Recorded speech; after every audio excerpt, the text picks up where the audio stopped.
Hello everyone, आप सभी बच्चों का स्वागत है हमारे रफ्तार बैच के अंदर, जो कि टारगेट कर रहा है सीयूईटी और नीट एग्जाम को दोस्तों। और हमारा चैप्टर चल रहा है यूनिट एंड मेजरमेंट। और आज के टॉपिक में हम लोग डायमेंशन के बारे में पढ़ेंगे, जो कि सबसे इंपॉर्टेंट एक टॉपिक है इस चैप्टर का, जहां से क्वेश्चन आने के सबसे ज्यादा चांसेस है। ठीक है, तो चलिए, यूनिट एंड मेजरमेंट के अंदर हमने अभी तक देखा था कि यार दो टाइप की फिजिकल क्वांटिटीज होती है। एक्चुअली तीन होती है, जिसमें सप्लीमेंट्री को अभी हम लोग छोड़ रहे हैं। तो एक तो होती है fundamental physical quantity. Fundamental physical quantity क्या होती है?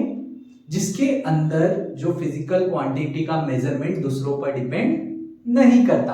और वहीं पर डिराइव्ड फिजिकल क्वांटिटी क्या होती है बच्चों?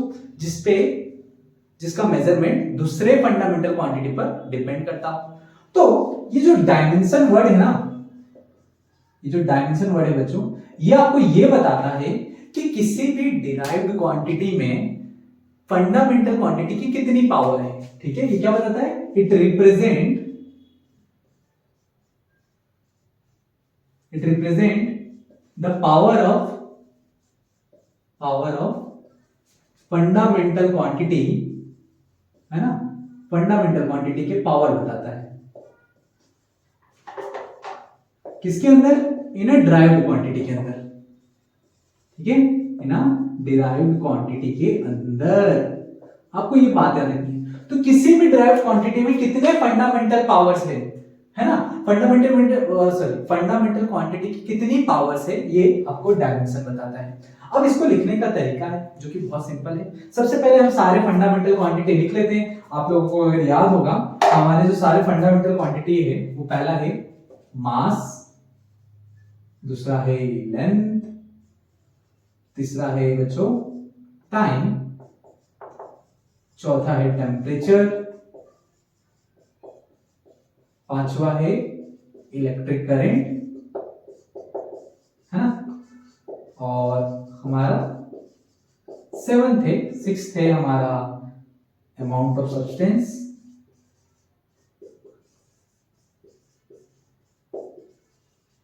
और सेवंथ है हमारा ल्यूमिनियस इंटेंसिटी। स्क्रीन खत्म हो गई है, दूसरा पेन ले लेता हूं। तो ल्यूमिनियस इंटेंसिटी। अब देखिए, जो सबसे पहला जो क्वांटिटी है मास, आपने उसकी यूनिट आपको याद होगी, तो इसकी यूनिट होती है किलोग्राम। क्या होती है? किलोग्राम। और इसका जो डायमेंशन है, हम लोग इस तरह रिप्रेजेंट करते हैं, कैपिटल एम से। ठीक है, और डायमेंशन को जब लिखा जाता है बच्चों, आपको ये बात जरूर याद रखनी है कि उसको बड़े वाले ब्रैकेट में लिखा जाता है। ठीक है, अब लेंथ यूनिट होती है, आपने पढ़ी है, क्या होती है लेंथ यूनिट? मीटर होती है। लेंथ यूनिट होती है मीटर, है ना। और इसका डायमेंशन लिखा जाता है कैपिटल एल से। ठीक है, टाइम की यूनिट क्या होती है? टाइम की यूनिट होती है सेकेंड। टाइम की यूनिट होती है सेकेंड, और इसका डायमेंशन लिखा जाता है कैपिटल टी से।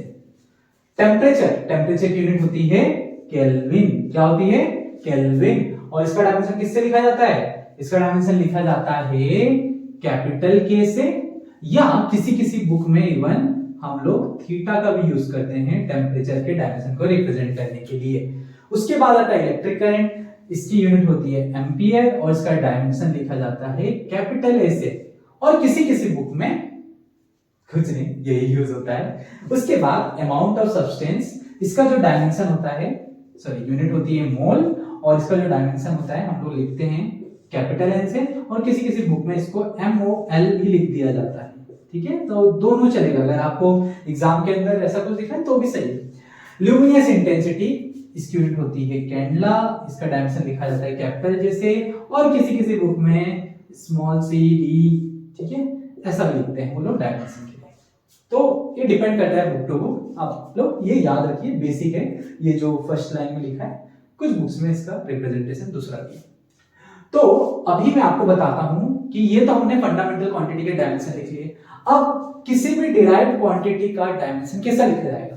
तो अभी देखिए, आप लोग सबसे पहले इसको नोट डाउन कर लीजिए, बहुत इंपॉर्टेंट है और याद रखना है। ठीक है, एटलीस्ट जब तक एग्जाम नहीं होता तब तक तो याद रखना है। लाइफ में काम आए ना आए, लेकिन एग्जाम में बहुत इंपॉर्टेंट है। ठीक है, चलिए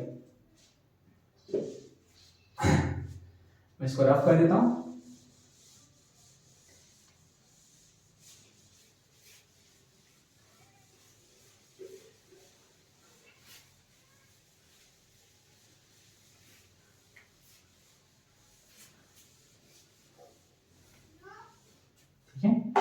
अब देखिए, सबसे पहले जैसे कि एग्जांपल है, मैं आपको एग्जांपल दे देता हूं।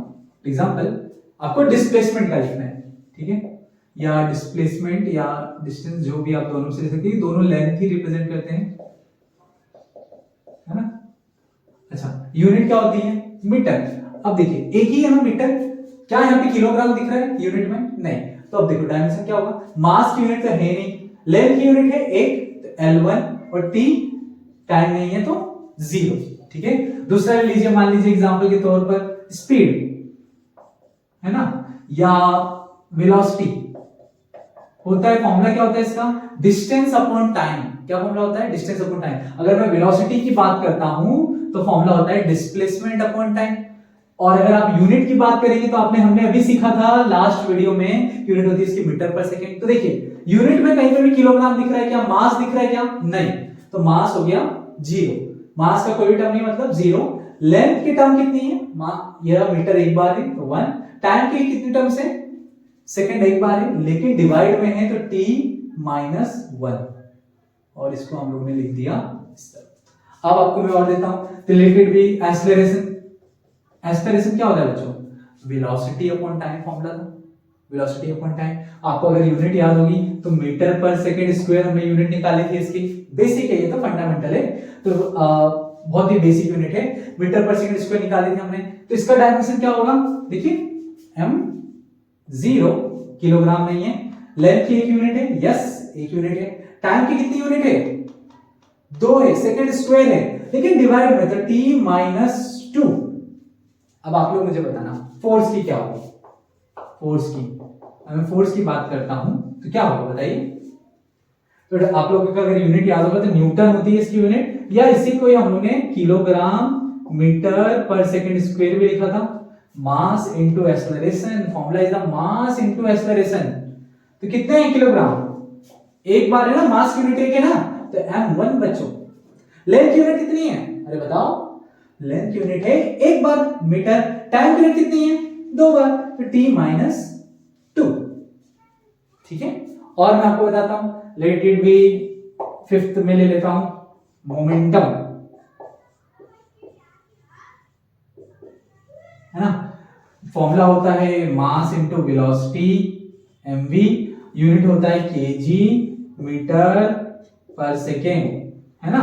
मास की यूनिट किलोग्राम, है ना। मास इनटू वेलोसिटी फॉर्मूला होता है इसका, आपने छोटी क्लास में पढ़ा होगा, नहीं पढ़ा है तो 12th में पढ़ा होगा, 11th में पढ़ा होगा। Mass unit kilogram, velocity metre per second. तो अब देखिए इसमें यहां पर मास का कितना टर्म है? किलोग्राम एक बार आ रहा है m1। लेंथ की कितनी टर्म है? एक बार आ रही है। टाइम की कितनी टर्म है? एक बार आ रही है, लेकिन डिवाइड में है तो t - 1। आई थिंक आप लोगों को क्लियर हो गया होगा। ऐसे ही आप किसी की भी लिख सकते हैं। एक और एग्जांपल ले लीजिए, late it B work,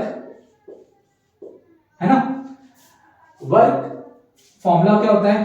force into displacement, है ना। फोर्स इनटू डिस्प्लेसमेंट होता है। यूनिट की अगर मैं बात करता हूं, फोर्स इनटू डिस्प्लेसमेंट, तो यूनिट होती थी इसकी केजी, डिस्प्लेसमेंट मल्टीप्लाई करने से केजी मीटर स्क्वायर पर सेकंड स्क्वायर, है ना। या इसको जूल भी बोलते हैं। लेकिन आप लोग यहां पर देखिए, मास के कितने टर्म है? किलोग्राम एक बार आ रहा है तो m1। लेंथ कितनी बार आ रहा है? 2 बार, l स्क्वायर। टाइम कितनी बार आ रहा है? 2 बार, लेकिन डिवाइड में तो t - 2। चलिए एक और ले लीजिए, पावर। ये आप लोग बताइएगा, फॉर्मूला होता है वर्क अपॉन में टाइम, है ना। यूनिट क्या होती है इसकी? Work upon time, joules per second या वॉट भी बोलते हैं। या इसके टर्म्स में लिखोगे तो कितना हो जाएगा unit? KG metre square, 2 second square, तो यहां पर एक वर्क फॉर्मूला, डिवाइड में टाइम एक और बार, तो कितना हो गया? पर सेकंड क्यूबिक, है ना। डायमेंशन कितना हो जाएगा बच्चों? अगर आप डायमेंशन की बात करेंगे तो डायमेंशन हो जाएगा, कितना हो जाएगा डायमेंशन? देखिए, किलोग्राम एक बार, लेंथ 2 बार, और टाइम 3 बार, लेकिन डिवाइड में तो t - 3। तो बहुत ही सिंपल है ना। बड़ा सा ब्रैकेट लेना है, यूनिट में जितने मास के टर्म होंगे उतने पावर, नहीं है तो 0 लिख देना, होंगे तो नंबर्स लिख देना उसके जितनी बार होंगे, है ना। तो ये आपका हो गया डायमेंशन लिखना। ये आपको थोड़ा आइडिया आ गया होगा। मैं आपको कुछ इंपॉर्टेंट पॉइंट्स बताता हूँ डायमेंशन लिखते टाइम, आपको कुछ बातें याद रखनी है। जैसे कि कई बार आप लोग से पूछा जाता है ऐसी क्वांटिटी का डायमेंशन जिसका डायमेंशन होता ही नहीं है ना। ये थोड़ा सा ट्रिकी हो जाता है कि इनका डायमेंशन ही नहीं होता, ठीक है। अब डायमेंशन नहीं होता, मैं आपको बता देता हूं कि क्या है। अब डायमेंशन ही नहीं होता, late it B for example मैं बोल देता हूं रिफ्रैक्टिव इंडेक्स, है ना। तो देखिए रिफ्रैक्टिव इंडेक्स है ना, क्या होता है बताओ। इसका अगर मैं फॉर्मूले की बात करता हूं तो इसको न्यूस एलिमेंट कहते थे, याद होगा आपको 10th क्लास में आप लोगों ने पढ़ा होगा, लाइट वाले चैप्टर में रिफ्रैक्शन ऑफ लाइट में पढ़ा होगा। तो c by v, c is the speed of light which is universal constant, क्या होती है 3 into 10 to the power 8 metre per second, and v is the speed of light in that medium जिससे भी पास हो रही है। तो अगर आप इसकी बात करते तो इसकी यूनिट कितनी हो गई, स्पीड ऑफ लाइट,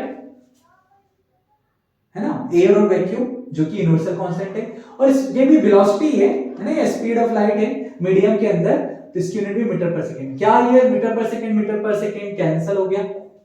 अगर कैंसिल हो गया तो कुछ नहीं बचा, तो इसका डायमेंशन क्या आएगा बच्चों, m0 l0 t0। इसका डायमेंशन में कुछ नहीं होगा।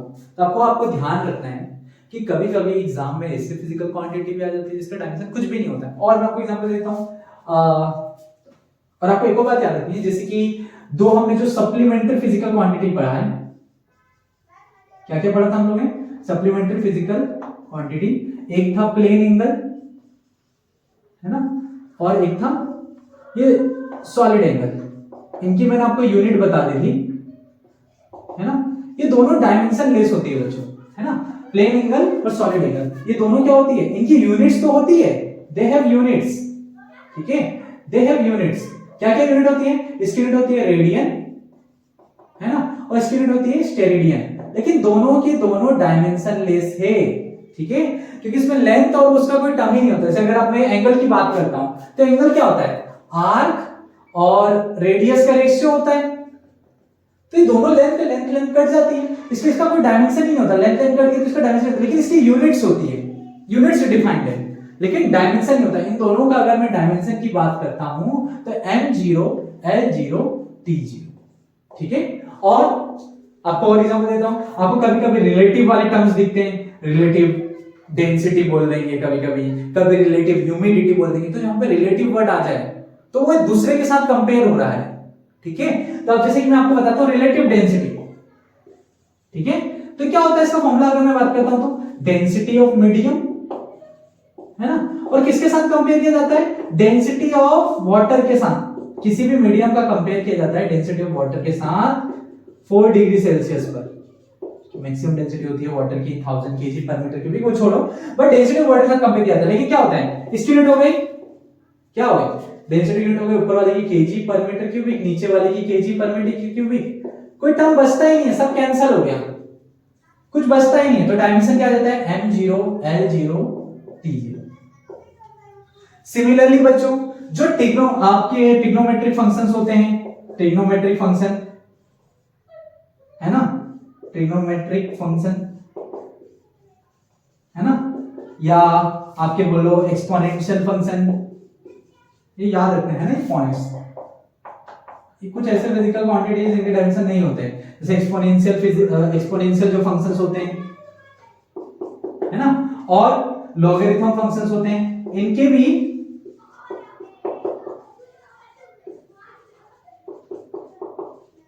लॉगरिथम फंक्शन होते हैं, इन सब के भी डायमेंशन क्या होते हैं, नल होते हैं, कुछ नहीं होता, m0 l0 t0। आप लोग सोच भी सकते हो यार ट्रिग्नोमेट्री में जिनकी sin थीटा है, अच्छा व्हाट इज sin थीटा, ये रेशियो होता है ना परपेंडिकुलर और हाइपोटेनस का, है ना, परपेंडिकुलर और हाइपोटेनस, तो ये भी लेंथ है, ये भी लेंथ है, राइट एंगल ट्रायंगल के अंदर ये रेशियो है, ये अरे राइट एंगल ट्रायंगल में रेशियो है कि नहीं, तो है, तो अगर ये दोनों का रेशियो है तो मीटर मीटर कैंसिल हो जाता है, तो ये क्या होता है, इसका डायमेंशन ये कुछ आता ही नहीं, क्लियर है, ठीक है। लेकिन yes it is a angle, तो इसकी यूनिट जरूर होगी, है ना, तो आप लोग देख लेना, ये बात ध्यान रखना, यहाँ पे जो थीटा एंगल है इसकी यूनिट होगी, लेकिन डायमेंशन नहीं होता है। चलिए, तो ये चारों छोटे छोटे पॉइंट्स आप लोग लिख लीजिए, आगे हम लोग चलते हैं डायमेंशन के फिजिकल एप्लीकेशंस की, आगे मतलब बात करते हैं, एप्लीकेशन की बात करते हैं, सिंपल शब्द रखने देते हैं, है ना। चलो, तो आप लोग बताइए बच्चों क्या एप्लीकेशंस होते हैं, सारे एप्लीकेशन डिस्कस करेंगे एक एक करके, आप लोग नोट डाउन कर लीजिए।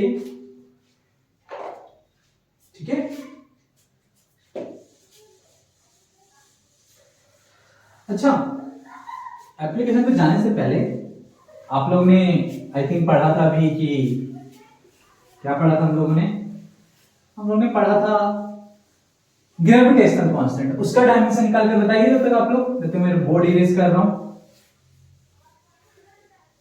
बताइए डायमेंशन ग्रेविटेशनल कांस्टेंट का याद है? ग्रेविटेशनल कांस्टेंट एफ, ये रहा था formula G m1 m2 upon में r स्क्वायर, और हम लोगों ने कल इसकी यूनिट निकाली थी, इसकी यूनिट थी force unit Newton, g kg square, और यहां आ गया मीटर स्क्वायर। तो इस तरफ चला गया था तो न्यूटन मीटर स्क्वायर पर kg स्क्वायर आपका फॉर्म इसका यूनिट आया था, याद है क्या? अब इसका देखो डायमेंशन निकालते हैं ना, ये थोड़ा अच्छा है, लंबा सा हो गया, तो g का डायमेंशन निकालना है। तो न्यूटन मीटर स्क्वायर पर kg स्क्वायर, ठीक है। अब देखो न्यूटन इज द फोर्स की यूनिट है, मास इनटू एक्सेलरेशन है ना, तो kg मीटर पर सेकंड स्क्वायर, ये इसका न्यूटन की जगह हम लोग ये लिख सकते हैं, और ये हो जाएगा मीटर स्क्वायर पर kg स्क्वायर। अब देखो कैसे लिखेंगे डायरेक्ट। मास की अगर मैं बात करता हूं है ना, तो यहां पर एक मास दिख रहा है m1, यहां पे मास कितने दिख रहे हैं? 2 दिख रहे हैं, लेकिन डिवाइड मतलब नीचे m-2 हो गया, ठीक है। यहां पर मीटर एक ये रहा, एक ये रहा, 2 ये रहे और एक ये रहा 3, तो मैं डायरेक्टली लिख देता हूं L3, 3 बार है। टाइम दिख रहा है, यस 2 बार यहां पर दिख रहा है, लेकिन डिवाइड में तो mt-2 हो गया, तो कितना हो गया ये? अगर आप इसको सॉल्व करोगे तो m-1 L3t-2, basic rule of integers use कर लिया मैंने, पावर ऐड हो गई, ठीक है। तो m1 L3t-2 आपका यहाँ पे इसका डायमेंशन आ गया, ठीक है। तो बच्चों आपको ये याद रखना है कि यार डायमेंशन कैसे निकालते हैं, ठीक है। आप लोग डायरेक्टली फोर्स का डायमेंशन भी रख सकते थे यहाँ पे, ऐसा भी कर सकते थे आप लोग इसको, डायरेक्टली फोर्स का डायमेंशन रख लीजिए m1 L1 t-2, ये मीटर स्क्वायर है, L स्क्वायर kg मतलब मास, लेकिन डिवाइड में तो m-2, ठीक है। तो 1 m और -2m कितना हो गया? m-1 L3t-2, सेम ही आएगा, कैसे भी करिए आप लोग, है ना, यूनिट लिखकर करिए, डायरेक्ट रख लीजिए, जैसा आपको अच्छा लगे, ठीक है। अब आगे चलते हैं बच्चों एप्लीकेशन पर। तो डायमेंशनल एनालिसिस के दोस्तों 3 एप्लीकेशन है, आपको तीनों बहुत इंपॉर्टेंट है, मैं 1 बाय 1 बताने वाला हूं, ठीक है। एप्लीकेशन ऑफ डायमेंशनल एनालिसिस, ठीक है। तो अगर मैं एप्लीकेशन की बात करता हूं तो जो सबसे पहला वो है to check the correctness of equation, okay. जो सबसे पहला है to check the correctness of equation, ठीक है। कि यार फिजिक्स में कोई इक्वेशन गलत है या नहीं, उसको चेक करने के लिए हम लोग डायमेंशनल एनालिसिस का यूज करते हैं। आप लोग बोलोगे कैसे करते हैं?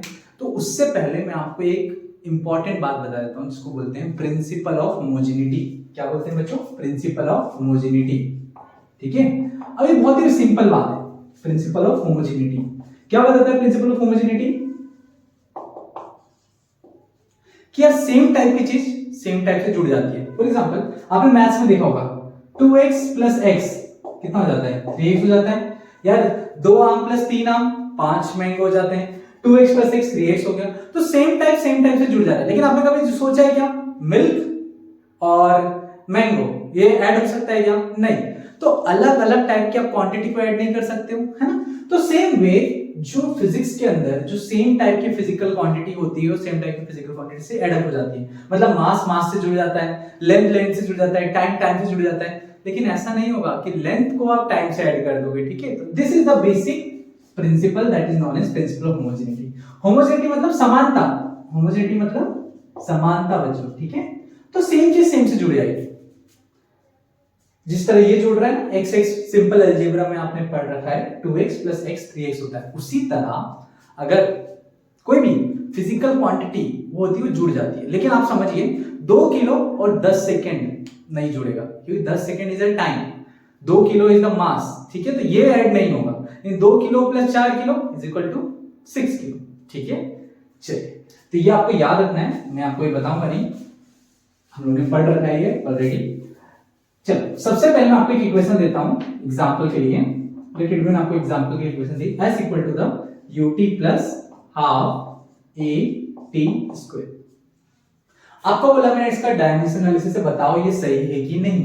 तो आपको क्या करना है, सबसे पहले देखना है इसका डायमेंशन क्या होगा। This is a displacement. अगर आपको 9th 10th क्लास से याद होगा तो ये है डिस्प्लेसमेंट, और 11th 12th में भी पढ़ा होगा। तो डिस्प्लेसमेंट इसका डायमेंशन क्या होता है, तो देखो m0 यूनिट हो गई मीटर, है ना, यूनिट मीटर हो गई। तो m0 l1 t0 ये डायमेंशन हो गया। अगर मैं ut की बात करता हूं, इस पूरे कंबाइन की बात करता हूं, तो u क्या है, इनिशियल स्पीड, इनिशियल वेलोसिटी, ठीक है। चलो तो इनिशियल वेलोसिटी अगर मैं बात करता हूं तो इनिशियल वेलोसिटी की यूनिट क्या होती है बच्चों, अरे मीटर पर सेकंड होती है। तो अगर आप उसकी डायमेंशन लिखोगे तो क्या हो जाएगा, m0 l1 t minus 1। tan का अगर आप डायमेंशन लिखोगे तो क्या आएगा, कैपिटल T हाफ। यार ये तो नंबर है, डायमेंशन ले से इसको छोड़ो। a की अगर मैं बात करता हूं, अब इसी तरह इस वाले टर्म में आ जाते हैं। अगर मैं a की बात करता हूं, a एक्सेलरेशन, एक्सेलरेशन का डायमेंशन क्या आ जाएगा, m0 l1 t minus 2 time square, तो t स्क्वायर। अब आप लोग देखोगे दोस्तों कि जितने भी टर्म्स है इस इक्वेशन में सबका डायमेंशन सेम ही आ रहा है। देखो चेक कर लेते हैं, इधर आ रहा है m0 l1 t0, ठीक है, इधर आएगा t माइनस 1 और t1, ये हट जाएगा, कैंसिल हो जाएगा, तो m0 l1 t0। और इसकी अगर मैं चेक करता हूं तो आ जाएगा m0 l1 t0।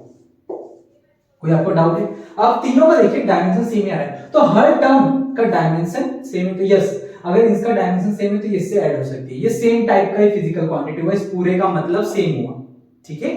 तो ये इक्वेशन करेक्ट है, कोई दिक्कत नहीं है। लेकिन वहीं पर अगर ये डायमेंशन एनालिसिस में कोई बराबर नहीं आता तीनों टर्म्स का, तो ये इक्वेशन इनकरेक्ट होती है। चलिए मैं आपको एक और एग्जांपल दे देता हूं, ठीक है। जस्ट किधर है,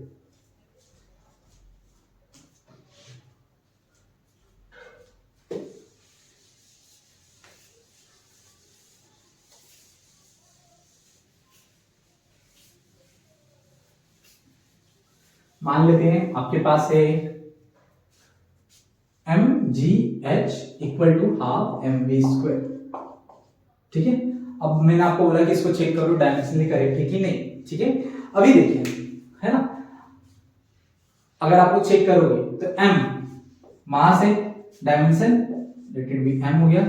g is the acceleration due to gravity, acceleration ही है, और एक्सेलरेशन का डायमेंशन आप लोग जानते हो l1 t minus 2। h is the height, height is the length only, तो इसका डायमेंशन l1 हो जाएगा। यहां पर देखो हाफ का कुछ नहीं होता, मास का m। अब वेलोसिटी का, दिस इज द वेलोसिटी या स्पीड बोल लो, ठीक है। तो स्पीड मीटर पर सेकंड यूनिट है, ठीक है। तो कितना आ जाएगा, कितना आ जाएगा इसका डायमेंशन, l1 t माइनस 1, और ऊपर स्क्वायर, तो अगर मैं स्क्वायर को अंदर ले जाता हूं डायरेक्टली तो यहां पे आ जाएगा l2 t माइनस 2। तो अगर आप देखेंगे डायमेंशन इसका m1 l2 t माइनस 2, ये फाइनल डायमेंशन, और इसका m1 l2 t माइनस 2। देखिए दोनों का डायमेंशन LHS सेम ही आ रहा है, बराबर ही आ रहा है। तो यस, ये जो इक्वेशन है डायमेंशनली करेक्ट है। अब आपको एक बात बताता हूं बच्चों, बहुत बार क्या होता है, मान लीजिए आपको मैंने चेक करने के लिए दिया, है ना, एक इंपॉर्टेंट बात है, बहुत ही अच्छी इंपॉर्टेंट बात है, कि मैंने आपको इक्वेशन दे दिया v square minus u square equal to let it be 4as, है ना, आपको इक्वेशन दे दिया। अब आप लोग जब चेक करोगे ना इस इक्वेशन को, तो इसका डायमेंशन, इसका डायमेंशन, इस टर्म का डायमेंशन इक्वली आएगा, सब सेम आएगा।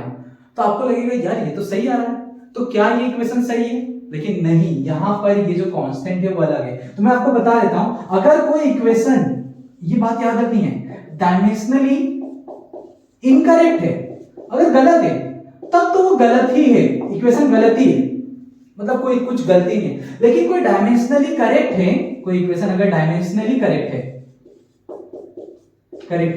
तो आपको ये बात याद रखनी है कि जरूरी नहीं हो फिजिकली भी करेक्ट हो, मतलब फिजिक्स में भी गलत हो सकता है, उसका जो कांस्टेंट है उसका ऊपर नीचे हो सकता है, जो डायमेंशन इस कांस्टेंट से 4 है, एक्चुअल में क्या होता है 2 होता है। तो अभी भी निकालोगे तो भी सही आएगा, यहाँ पे 4 आएगा तो भी ये सही ही आएगा, डायमेंशनली करेक्ट आएगा ये। लेकिन फिजिकली ये इनकरेक्ट है। तो अगर कोई इक्वेशन डायमेंशनली इनकरेक्ट है तो इक्वेशन फिजिकली भी गलत होगा, लेकिन कोई डायमेंशनली करेक्ट है इसका मतलब ये नहीं है कि वो उसका वैलिडेशन फिजिक्स में करेक्ट है। आपको याद रखना, जरूरी नहीं है कि वो फिजिकली भी करेक्ट हो। ये छोटी सी बात है ना। हो सकता है कि उसका जो कांस्टेंट है, जैसे यहाँ पे 4 लिखा है, होना 2 चाहिए लेकिन 4 लिखा हुआ है, ठीक है ना, समझ रहे। चलिए हम लोग आगे चलते हैं इस पे। अब आपको मैंने ये तो समझा दिया कि कैसे चेक करना है ना। अब मैं आपको क्वेश्चन बता देता हूं कि किस टाइप के सवाल आते हैं, ठीक है। इस पर अब देखो आपको सवाल किस टाइप के आएंगे, है ना। लेकिन मैं पहला सवाल आपको बताता हूं करके। मान लीजिए फोर्स की इक्वेशन दी है a plus B T plus C T square, है ना, लाइक दिस। अब एक बात सुनो, आपको बोल दिया डायमेंशन निकालना है एग्जाम में ए का, बी का एंड सी का, ए का, बी का एंड सी का। तो ए का डायमेंशन, बी का डायमेंशन और सी का डायमेंशन निकालना है आपको। अब आप लोग ए की बात करता हूं मैं। अगर ए देखो इधर फोर्स है, फोर्स आपको डायमेंशन पता है m1 l1 t-2। अब ए है तो ये इसका भी डायमेंशन फोर्स के बराबर होना चाहिए, इसका डायमेंशन भी फोर्स के बराबर होना चाहिए, इस टर्म का भी डायमेंशन फोर्स के बराबर है, तभी ये वैलिड इक्वेशन। आपको बोल रखा है इक्वेशन गिवन है, करेक्ट इक्वेशन है, आपको बोल रखा है कि डायमेंशनली करेक्ट है, डायमेंशनली करेक्ट है। तो आपको डायमेंशन निकालना है, फाइंड डायमेंशन ऑफ एबीसी। तो कैसे करेंगे देखिए। ए का निकालने के लिए इक्वेट कर दो। फोर्स का डायमेंशन क्या होता है m1 l1 t-2। तो ये ए का डायमेंशन आ गया, है ना। अब इसका निकालना है बी का। तो ये देखो अगेन फोर्स के साथ इक्वेट कर दो। तो m1 l1 t-2 तो फोर्स का हो गया। बी का निकालना तो बी को छोड़ दो, ये t है, टाइम है, तो यहाँ पे t लिख दिया। नीचे ले जाओगे तो आ जाएगा डायमेंशन m1 l1 t-3, ठीक है। अब उसी तरह सी का निकालना मान लेते हैं, और आपको फोर्स का डायमेंशन पता है। फोर्स का डायमेंशन कितना है m1 l1 t-2 है, ठीक है। अब सी का निकालना है, यहाँ सी टी स्क्वायर लिख दिया। अब टी स्क्वायर जो है उसका डायमेंशन आप लोग जानते हैं, ये हो गया टी स्क्वायर, टाइम का स्क्वायर। इसको नीचे ले जाओगे तो m1 l1 t-2, ये नीचे चला गया तो ये हो जाएगा -4, और ये सी का डायमेंशन। आई थिंक आपको ये क्लियर है क्या। तो आपको अगर कोई इक्वेशन दे देते हैं और बोल दिया है कि यार ये इक्वेशन डायमेंशनली करेक्ट है, तो आप कांस्टेंट्स का डायमेंशन निकाल सकते हो। तो आपको ये समझना है प्रिंसिपल ऑफ होमोजेनिटी से। अगर इसका डायमेंशन फोर्स के बराबर है तो इसका भी फोर्स का होना चाहिए, इसका भी फोर्स का डायमेंशन होना चाहिए, और इसका भी डायमेंशन फोर्स का होना चाहिए। बच्चों एज सिंपल एज दैट। दोस्तों अब चलते हैं हम लोग दूसरे एप्लीकेशन की तरफ। और दूसरा डायमेंशनल एनालिसिस का एप्लीकेशन है कि हम लोग किसी का भी फॉर्मूला डिड्यूस कर सकते हैं अगर हमको ये पता है वो किस किस क्वांटिटी पर डिपेंड करता है। तो जो दूसरा है मैं लिख देता हूं नाम पहले, to deduce the formula, deduce the formula, ये दूसरा एप्लीकेशन है, ठीक है। टू डिड्यूस द फॉर्मूला या रिलेशन बोल सकते हैं, ठीक है। मैं आपको इसमें एक बहुत ही सिंपल और सबसे एक बहुत ही अच्छा सवाल करके बताता हूं। आपको क्वेश्चन दिया हुआ होता है कि जो टाइम पीरियड है ना, टाइम पीरियड किसका, सिंपल पेंडुलम का। पेंडुलम आप लोग जानते होंगे ऐसे ऑसिलेट करता है, उसी की बात कर रहे हैं हम लोग, है ना। तो time period of simple pendulum आपको दे रखा है, कितना दे रखा है आपको, सिंपल पेंडुलम आपको दे रखा है, late it B simple pendulum depends upon, तो दे रखा है डिपेंड्स करता है किस पर, दो चीज दे रखी है, डिपेंड्स अपॉन किस किस पर डिपेंड करता है, लेंथ पर and acceleration due to gravity. अब आपको ये बताना है कि कितने उसके पावर पे डिपेंड करता है। आप एंड आपको मतलब सिंपल टर्म में बोलूं तो आपको फॉर्मूला डिड्यूस करना है, ठीक है। तो डिड्यूस द रिलेशन, ठीक है। कैसे करोगे डिड्यूस द रिलेशन, अब देखिए कैसे करना है इसको। आपको दे रखा है कि टाइम पीरियड दो चीजों पर डिपेंड करता है, ठीक है। सिंपल पेंडुलम की बात कर रहे हैं जो इस तरह ऑसिलेट करता है, आप लोगों ने देखा होगा वीडियोस में, फोटोज में, है ना, ऐसे ऑसिलेट करता है, मीन पोजीशन पे आता है, एक्सट्रीम पे जाता है, फिर मीन पे आता है, फिर एक्सट्रीम पे जाता है, ऐसे उसकी बात कर रहे हैं।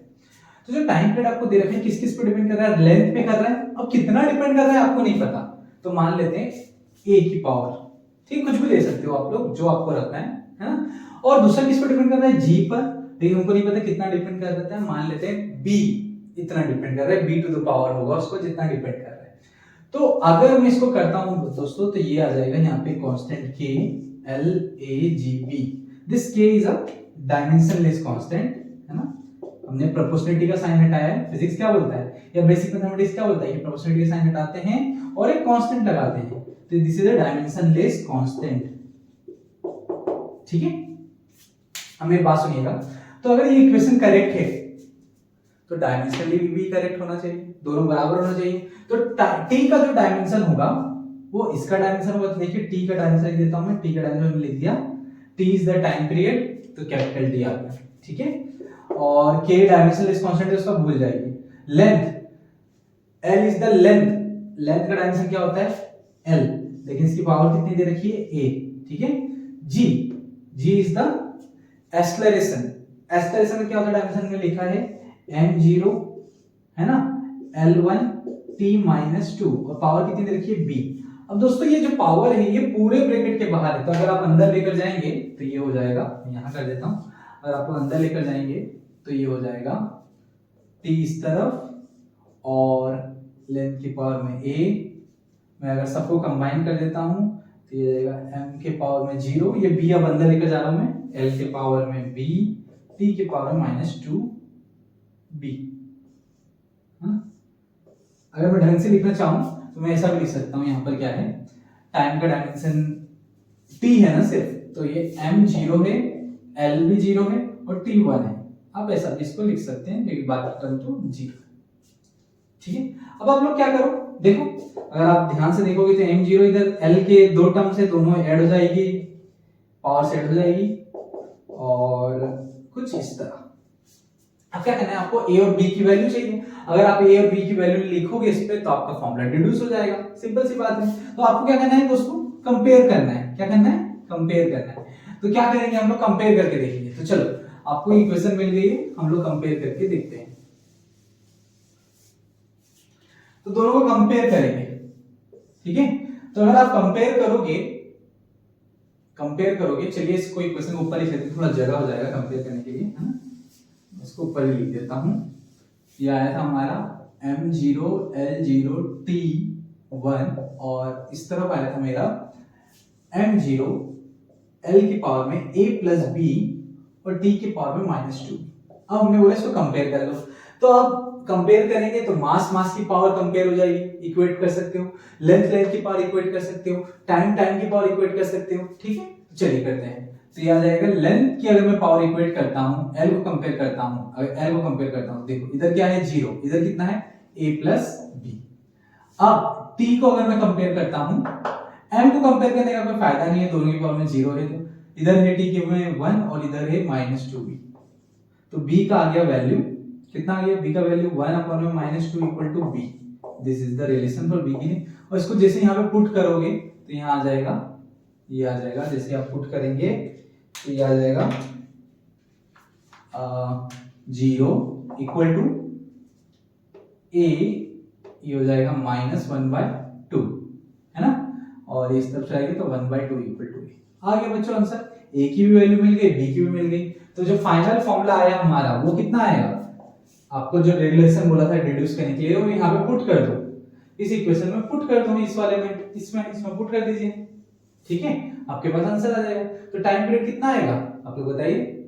टाइम पीरियड आएगा आपका, अगर मैं यहाँ लिख देता हूं तो जो आपका टाइम पीरियड होगा वो आ जाएगा k l के पावर में 1/2 और g के पावर में -1/2। इसको ढंग से लिखेंगे तो k अंडर हाफ मतलब √l और ये हो जाएगा g।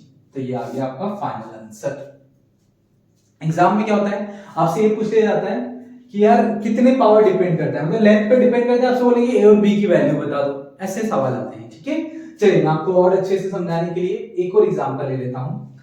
एग्जांपल ये है, आपको इस बार करना है और मुझे आंसर बताना है कि जो सेंट्रीपिटल फोर्स है, ठीक है, जो सर्कुलर मोशन में लगता है ना, किसी चीज को घुमाते हो तो उस पे सेंट्रीपिटल फोर्स लगता है जिसके कारण वो गोल गोल गोल गोल गोल गोल घूमता है। तो सेंट्रीपिटल फोर्स 3 चीजों पे डिपेंड करता है, आपको दे रखा है। मैं आपको पहले नोट डाउन कर लीजिए, फिर मैं इधर क्वेश्चन लिख देता हूं।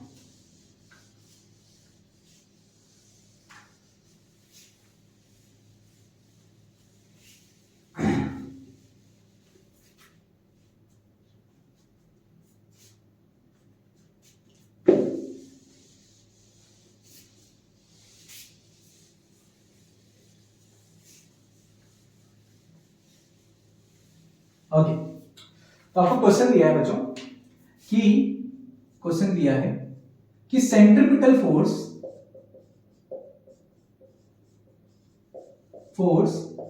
डिपेंड्स ऑन, है ना, किस किस पर डिपेंड करता है? मास, वेलोसिटी एंड रेडियस, तीन चीज पर डिपेंड करता है। Deduce the relation, deduce the relation, आपको एग्जाम में बता देंगे कि इस पे डिपेंड करता है ना, और आपको बोल दिया जाता है रिलेशन डिड्यूस करो, या एबीसी की वैल्यू पूछ ली जाती है ना, या जो भी कांस्टेंट है। तो देखिए फोर्स आपको क्या क्या बोल रखा है, देखिए किस किस पे डिपेंड कर रहा है? मास पे, तो मास m से लिख देते हैं हम लोग, मास पे डिपेंड कर रहा है, कितना कर रहा है हमको नहीं पता, a कर दिया पावर। सेकंड किस पे डिपेंड कर रहा है? वेलोसिटी पर, कितना कर रहा है हमको नहीं पता, पावर b कर दिया। तीसरा किस पर डिपेंड कर रहा है? रेडियस पर, कितना कर रहा है हमको नहीं पता, पावर c कर दिया। अगर प्रोपोर्शनलिटी साइन हटाते हैं तो एक कांस्टेंट आ जाता है, दैट इज k, जो कि डायमेंशनलेस कांस्टेंट है। अब यहां पे आ जाएगा m a v b r c। क्या करना है? अगर ये इक्वेशन सही है, जो क्वेश्चन में दिया हुआ है, आपको बोला भी है कि ये गिवन है, तो अगर ये सही है तो डायमेंशनली दोनों एक दूसरे के बराबर होना चाहिए, इसका डायमेंशन और इसका डायमेंशन बराबर होना चाहिए। प्रिंसिपल ऑफ होमोजेनिटी यार, अभी तो हम लोगों ने पढ़ा था थोड़ी देर पहले। तो चलिए इसका डायमेंशन देखते हैं। तो अगर मैं फोर्स के डायमेंशन की बात करता हूं दोस्तों, फोर्स का डायमेंशन कितना आएगा? अगर आप देखेंगे फोर्स का डायमेंशन किधर लिख देता हूं, ये रहा इक्वेशन आपका, अच्छे से दिखेगा यहाँ पर, F इज इक्वल टू के m के पावर में a, v के पावर में b, r के पावर में c। तो फोर्स का डायमेंशन कितना आएगा? तो फोर्स का डायमेंशन हम जानते हैं कितना आएगा, m1 l1 t minus 2, है ना। k is a dimensionless constant, again यहाँ पे मास है, तो मास का डायमेंशन m, है ना, m1 लिख देता हूं मैं, पावर a आ गई है।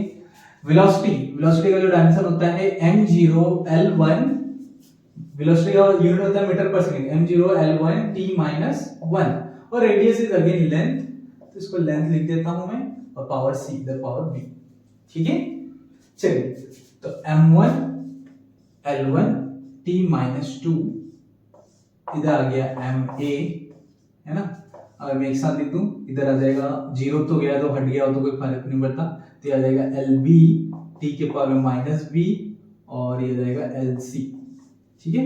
अगर मैं एक साथ और अच्छे से कर दूं, तो m के पावर में a, l के पावर में b प्लस c, t के पावर में माइनस b, है ना, m1 l1 t minus 2। क्या करना है? पावर कंपेयर कर दीजिए। जिसे आप पावर कंपेयर करेंगे, देखिए, है ना, आंसर आ जाएगा। तो पावर कंपेयर करेंगे, तो मास का क्या है, पावर, मास का पावर क्या है? मास की अगर मैं पावर की बात करता हूं तो 1 इज इक्वल टू a, पहला कांस्टेंट मिल गया। दूसरा क्या है? लेंथ। लेंथ की पावर कंपेयर करते हैं तो ये आ जाएगा 1 is equal to b plus c। अब b की वैल्यू नहीं पता, चलो लास्ट वाला कंपेयर करके देखते हैं कितना आ जाएगा। क्या बोलते हैं, टाइम का पावर कंपेयर करते हैं, तो ये आ जाएगा t इक्वल टू, t का अगर मैं पावर कंपेयर करता हूं तो -2 इक्वल टू -b, तो माइनस माइनस तो बच्चों कैंसिल हो जाएगा, 2 इक्वल टू b। और जब आप इस 2 को यहां पे ले जाके पुट कर देंगे तो c का पावर आ जाएगा, है ना। तो जो c का आपका वैल्यू है वो आ जाएगा, तो यहाँ पे जैसे पुट करेंगे तो 1 is equal to 2 plus c, तो -1 इज इक्वल टू c, ठीक है। तो a b और c की वैल्यू आ गई, बस यहाँ पे पुट करेंगे इनका, हमारा आ गया रिलेशन। k m, a की वैल्यू आई है 1, b की वैल्यू आई है 2, r की वैल्यू आई है -1। तो अगर इसको ढंग से लिखेंगे तो आ जाएगा k m v square by r, ठीक है। ये आपका रिलेशन डिड्यूस हो गया। तो दोस्तों ऐसे ऐसे सवाल आते हैं, है ना। अब कभी कभी ऐसे भी सवाल आ जाता है कि मान लेते हैं, आपको बोल देगा कि यार लेंथ और किसी भी चीज को रिलेटेड भी, डेंसिटी की मैं अगर बात करता हूं तो आपको बोल दिया जाएगा कभी कभी कि मान लेते हैं डेंसिटी यार दो चीज पर डिपेंड करती है, मास और वॉल्यूम पर, और इसी को फंडामेंटल लेकर आपको डेंसिटी का फॉर्मूला डिराइव करना है, ठीक है। तो सेम में चलना है और आंसर आ जाएगा, आप लोग होमवर्क में ट्राई करिएगा। तो ये एक रिलेशन हो गया जिसमें डिपेंडेंस पता रहता है, हम लोग एबीसी या तो कांस्टेंट का वैल्यू निकालने का पूछा जाता है, क्या रिलेशन क्या होगा ये ऑप्शन में दिख जाएगा आपको, है ना। अब जो तीसरा एप्लीकेशन है वो ये है दोस्तों कि यूनिट कन्वर्जन में काम आता है डायमेंशन एनालिसिस, ठीक है। तीसरा एप्लीकेशन क्या है, यूनिट कन्वर्जन में। तो आप लोग ये नोट डाउन कर लीजिए, फिर हम लोग आगे चलते हैं। कोई डाउट है तो जल्दी से कमेंट करिए और मुझे बताइए इसी वक्त, ठीक है। ठीक, आपने लिख लिया होगा, मैं इरेज कर देता हूं।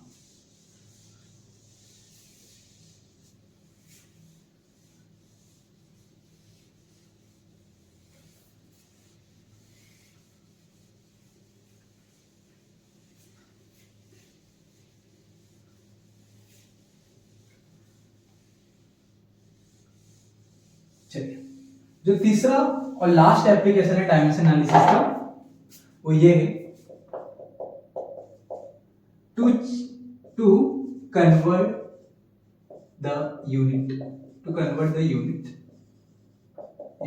of physical quantity।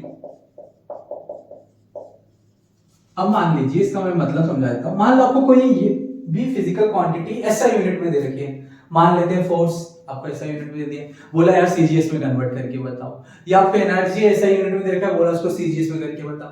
तो ऐसे अलग अलग कन्वर्जन कभी कभी पूछे जाते हैं, इन जनरली थ्योरी एग्जाम में आता है, बट मैं आपको फिर भी बता देता हूं। जैसे कि फॉर एग्जांपल कैसे यूज होगा, सिर्फ फोर्स है, ठीक है। तो फोर्स का डायमेंशन क्या है, अगर मैं बात करता हूं तो m1 l1 t-2, और आपको बोला है फोर्स की एसआई यूनिट को सीजीएस में बदलो, तो सीजीएस यूनिट में बदलो, है ना। ओके, आपको बोल दिया फोर्स के एसआई यूनिट को किस में बदलो, सीजीएस यूनिट में बदलो, इसमें चेंज करना है। क्लियर है क्या? तो चलो, आप जानते हैं एसआई यूनिट क्या होती है, एसआई यूनिट क्या होती है दोस्तों, 1 न्यूटन, है ना। तो 1 न्यूटन कितना हो जाएगा, मान लीजिए अगर मैं लिखता हूं मास एक बार लिखना है तो 1 किलोग्राम। अगर मैं डिफाइन करता हूं 1 न्यूटन कितना होगा, 1 के लिए डिफाइन करेंगे हम लोग, ठीक है। 1 किलोग्राम, लेंथ हो जाएगा 1 मीटर, टाइम हो जाएगा 1 सेकंड, लेकिन पावर कितनी है, -2। अगर मैं वहीं पर सीजीएस यूनिट की बात करता हूं तो 1 डायन बोलते हैं उसको हम लोग, है ना। सीजीएस यूनिट होती है फोर्स की डायन। कैसे लिखेंगे, मास सीजीएस में कितना होता है, ग्राम में, तो 1 ग्राम हो गया, है ना।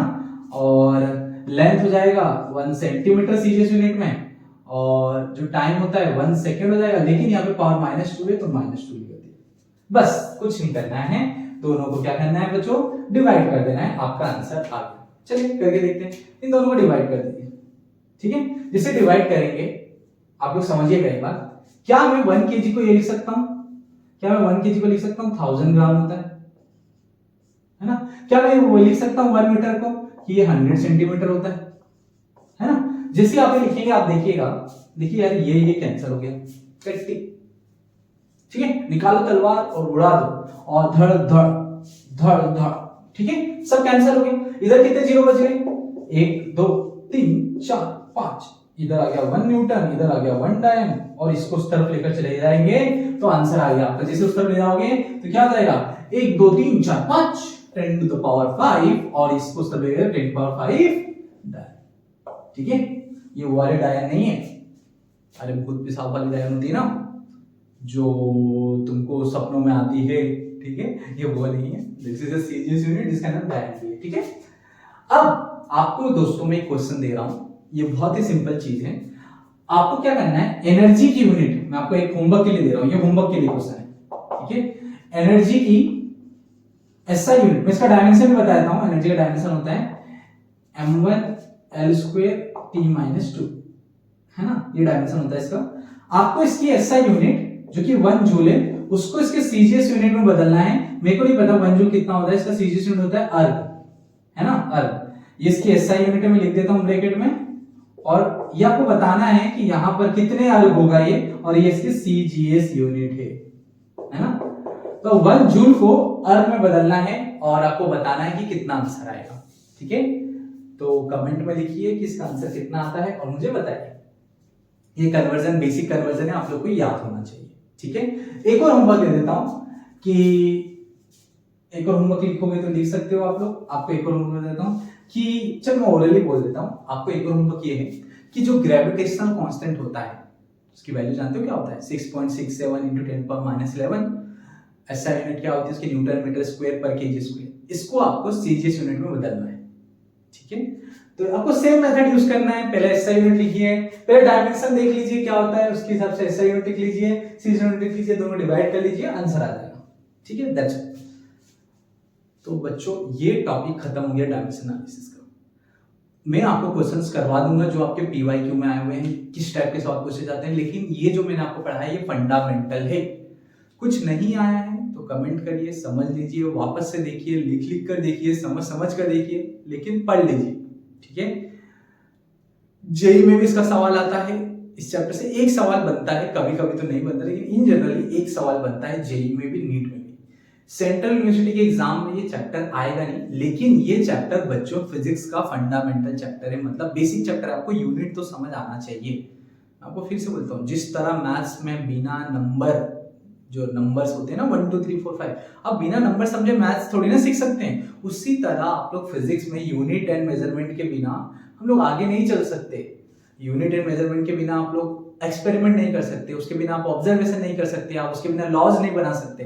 तो ये बहुत इंपॉर्टेंट चैप्टर है सीयूईटी में 12th के चैप्टर से, लेकिन ये फाउंडेशन चैप्टर है, आपको यहाँ पे प्रिपेयर कर लेना है। बाकी जेई नीट में तो इसके सवाल, एक सवाल देखने को मिलता है, और इन जनरल वो या तो डायमेंशन एनालिसिस से होता है या एरर एनालिसिस से होता है। एरर वाला जो पार्ट है वो अभी बचा हुआ है, वो एक वीडियो में मैं कवर कर दूंगा। तो नेक्स्ट वीडियो में हम लोग एरर एनालिसिस पढ़ेंगे। स्टे ट्यून, लाइक करिए, शेयर करिए, सब्सक्राइब करिए अपने दोस्तों से। जय हिंद, जय भारत, टेक केयर।